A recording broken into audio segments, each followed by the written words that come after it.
Hello, brilliant minds. Welcome to another episode of Research Methodology with Dr. Pree.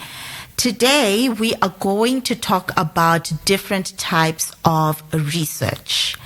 And perhaps you just finished from your undergraduate studies, you are interested in going to do a postgraduate study, and you've been hearing about research all over the place, and you're trying to figure out, okay, what type or what methodology really of research should I embark on?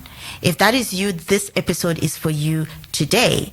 Usually when people talk about different types of research, the three main types come to mind, which are qualitative research, quantitative research, as well as mixed methods, which is basically a mixed masala of the two.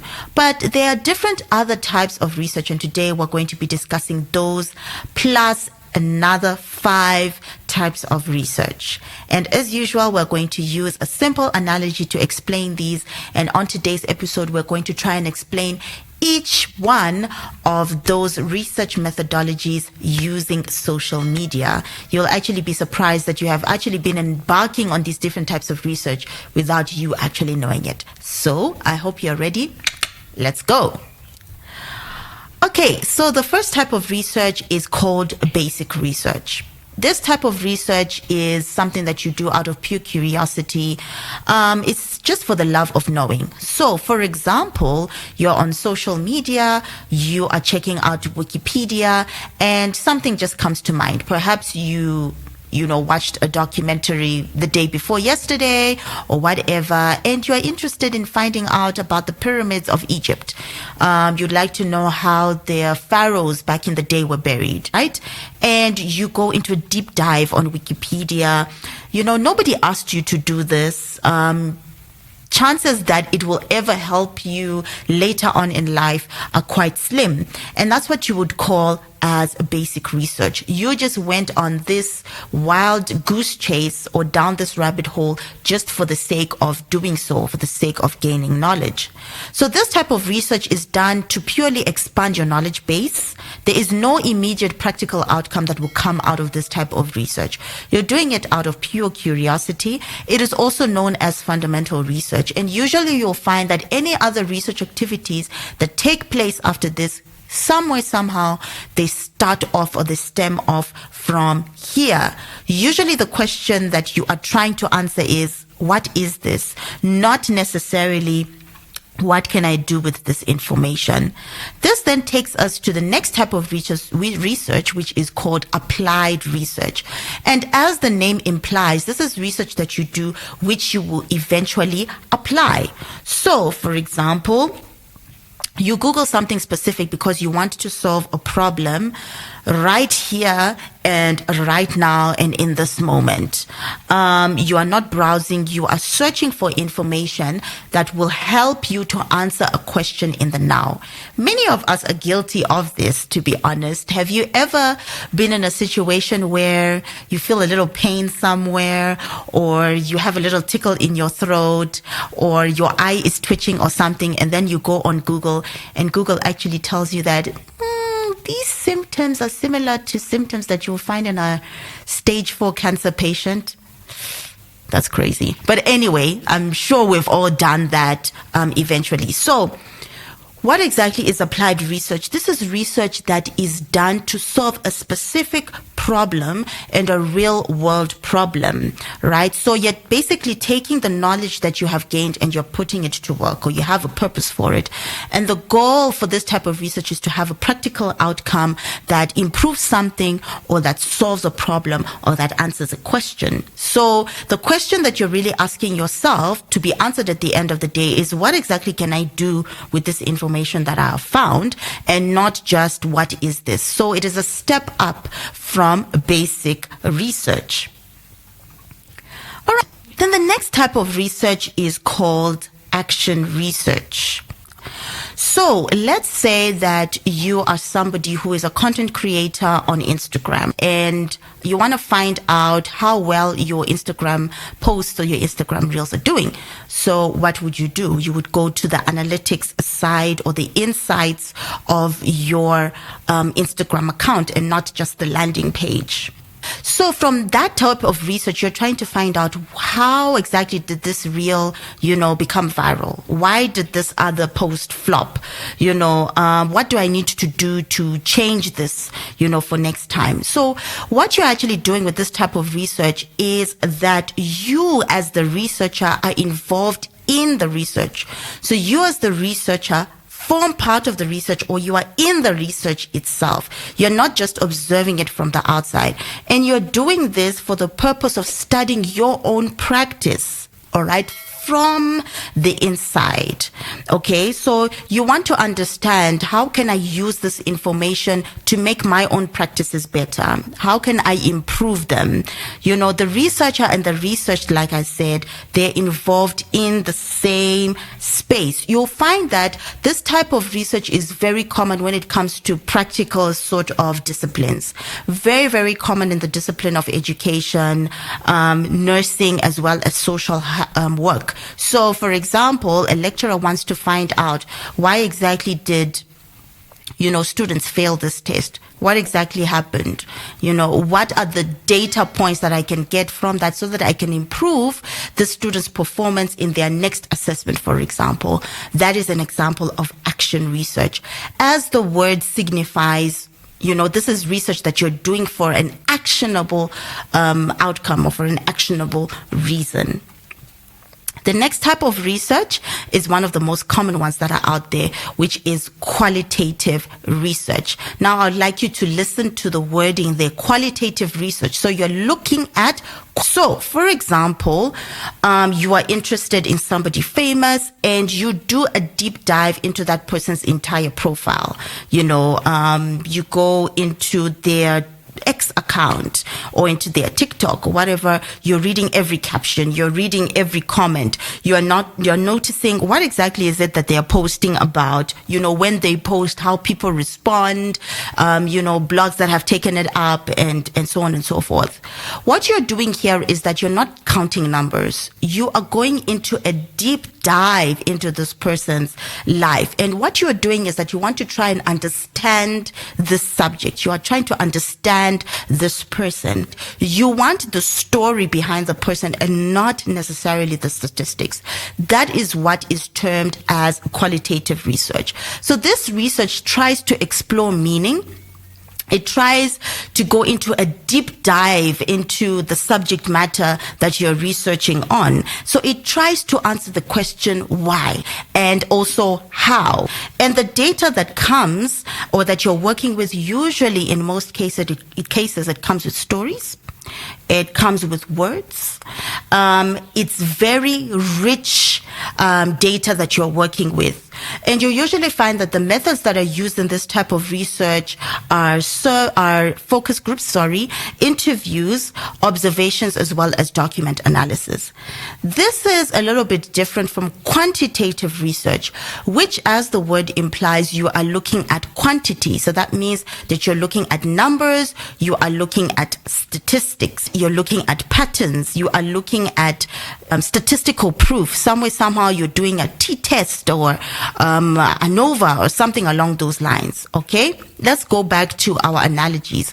So, for example, you have a poll whereby you want to find out, I don't know, how many people like kiwi fruit, and you send out a poll to 10,000 of your followers. And out of those 10,000, 5,000 or 8,000 followers, click on your poll and answer your poll. You are not necessarily interested in the lives of these followers. What you're interested in is, what are the stats that are associated with this data? So out of the 10,000 people, or out of the 8,000 people who have, answered this poll, how many like kiwi fruit? How many do not like kiwi fruit?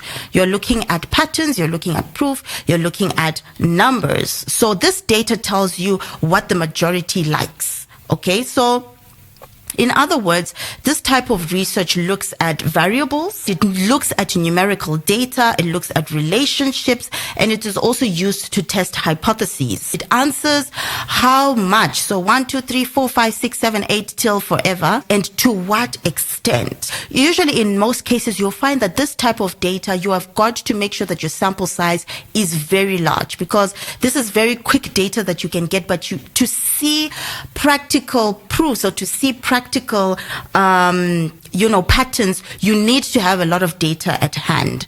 The types of methods that you'll usually find with this type of research are surveys, experiments, as well as statistical tests. Now, when you're talking about mixed methods research, which is our next type of research, you're talking about a combination of the two.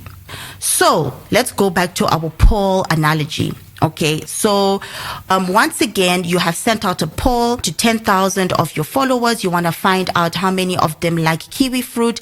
8,000 of them have responded, and maybe they have responded, yes, I like kiwi fruit. Then out of those 8,000 followers, you then go and DM, let's say 1,000 of them to find out why exactly do you like kiwi fruit, so that you can gain their experiences. You can now see that there is a combination of quantitative research as well as qualitative research. And you'll usually find that this type of approach is usually done when one of the methods is not enough to really answer your research question very well, or in entirety or in completion.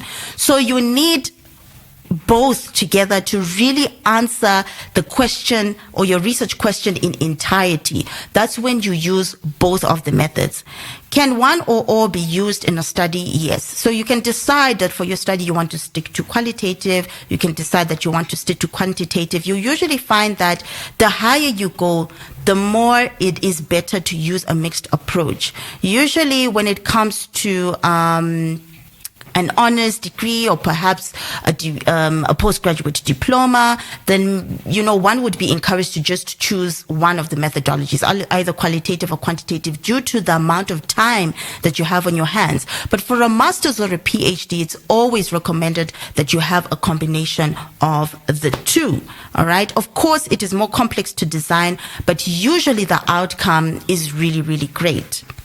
So just remember that you use this when you want to see the full picture of your research question, or you want to understand the full picture behind, your story. Now, we're almost getting to the end. Let's talk about descriptive research. So let's take, for example, you are on social media. There is a moment that has gone really viral, and just out of, what, you decide to take a screenshot. You have taken a screenshot of exactly what has happened in the now, in this moment. So let's say that you have taken a picture of, that person's viral response. You have taken a picture of, let's say, people's comments or whatever, but you have taken a screenshot of what is happening right now. You're not explaining why this issue has trended. You are not trying to change that data. You're not trying to manipulate it in whichever way. You're just showing that this thing happened at this point in time. This is what is known as descriptive research. So this is research that describes the characteristic of a phenomenon, of a group, or of a situation as it exists in the now, in this moment and in this time. There is no way that you're manipulating this data. There is no cause of effect. It is just an accurate and detailed description of what is happening right now. This type of research is very, very common and is very useful if, let's say, you are collecting census data, or you are doing market research, or you are doing health profiling. So you are gathering data of what happened today in this moment right now. Then the next type of research is known as exploratory research. Now, as the word implies, this is research where you are exploring. Okay, so let's take, for example, you have come across a certain hashtag on social media and you click it. Or usually with hashtags, let's say on, TikTok or on Instagram, that leads you to another page. You see other things that are associated with that hashtag, and one thing leads to another, leads to another, leads to another. Things that you never really thought of, things that you never really considered. You just came in curious, and then you left that particular scenario, you left that situation asking more questions. You have more questions about what you were looking at or looking for, and not necessarily answers. That is known as exploratory research. This type of research is very useful when you are looking at a research or a research idea which is very novel.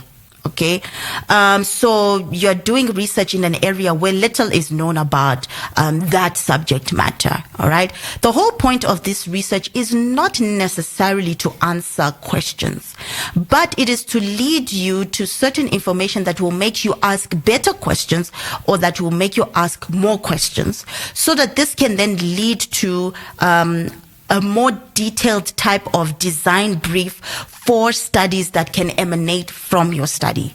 I hope that makes sense. So this also falls in line with basic research, because it's one of the first steps, when you're looking at a new research area.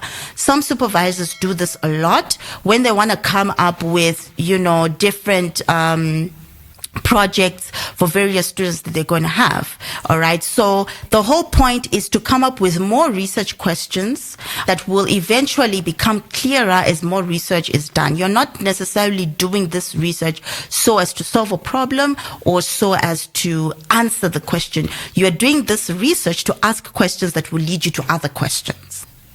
Now, let's talk about longitudinal research. As the word implies, this is research that takes place over a long period of time. So, there are some of us who are loyal fans of certain creators on social media. There are certain motivational speakers that I have listened to for the past 6 years, that I've followed ever since 2020. If anybody asks me anything about this person, I'll be able to tell you everything. I'll be able to tell you when they got married. I'll be able to tell you when their style changed, when their children, got born, when are their children's birthdays, when their parents passed away, so different moments within, their lives or within their trajectory. So you are taking into consideration the same person at multiple points in time during their life. Okay. And this is longitudinal research. So this is research that takes place over a long period of time. So you're collecting data on the same subject, but at multiple points during their lifetime. This type of research is very extensive. It's very time consuming. It's very, very expensive, because you are trying to look at long-term patterns. You're trying to track change. You are looking at development, over a certain period of time. In some cases, you'll find that this research actually outlives the researcher, and it is very uniquely powerful, though, despite all of the hurdles that you'll face along the way. Have you at any point in time come across studies which have, been in the running for 75 years or more, or for 100 years or more? I'm sure we've heard of studies like that, and let me give you a few examples. So, everything that we know about, heart disease now, the risk factors that are associated with heart disease, that study that is something that has been studied over a very long period of time. And this came about because of the death of President Franklin D. Roosevelt in 1945. He had a stroke and he passed away. And now everybody wanted to find out what actually happened. How did that happen? And so there was a research group who got together. They're actually located in Massachusetts in the US, and they're known as the Framingham heart study. So they're the ones who have shown, what are the big risk factors, that are associated with heart disease and with stroke, such as high blood pressure, high cholesterol, smoking, obesity, and diabetes. And originally, they took into consideration 5,209 adults, and they have been researching on these phenomenons ever since 1948. Can you imagine that? This heart study is owned by the National Institutes of Health, the NIH. All right. So you can imagine that this is over 70 years. All right. That this study has, been in focus. All right. And we wouldn't know everything that we know right now if that study didn't take place. You can imagine how expensive it is and how extensive it is, because it takes into consideration a lot of people and a lot of factors. All right. Then I also bumped into another longitudinal study, and this is known as the Terman Life Cycle Study. So these are things that you can go and, read up on your own. This study began with 1,528 children that were identified as geniuses. And this study has been in continuity ever since 1921. Can you believe that? And the whole point of the study was to try and find out, do geniuses or, children with very high IQ levels, are they able to integrate themselves well within society? It was trying to debunk, the theory that, such type of children are socially awkward or they're physically weak. Of course, there are many factors that are associated with this, and that is what that study is about. So if you're thinking about doing a longitudinal study, think about how long you want it to be, who is going to be in your research group, and if the study can actually outlive you. And to be honest, the benefits of that are really, really amazing. Now let's look at cross-sectional research. This is the type of research where you are taking a snapshot of one moment, but of many people at the same time. So let's say, for example, you are on X, at 2 p.m. on a Monday morning, and you are trying to figure out what is everybody doing right now at this point in time. So you're not looking at data from yesterday or from the day before yesterday or last month. You're looking at data that is taking place right now, but at various points, throughout X. Or you can even say you are looking at various data throughout X, Instagram, or Snapchat, or whatever the case is, but you're looking at all of that data within this moment right now. So this is research that collects data from a population, at a single point in time.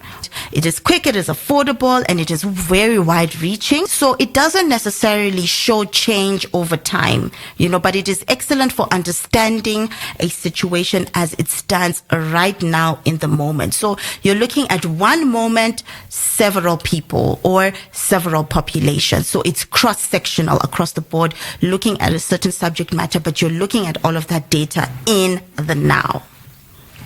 And then the last type of research that we're going to be discussing is known as case study research. So let's take, for example, that you are interested in knowing everything about the Nike brand. So you go on Instagram and you start researching extensively about this Nike brand. You are looking at every post, you're looking at every comment, you're looking at every follower, you're looking at every intention, every color, every collaboration, everything that has to do about Nike on Instagram. You get to the point where you know so much about this brand on this social media platform, even more than the person who's managing that brand. This is known as a case study.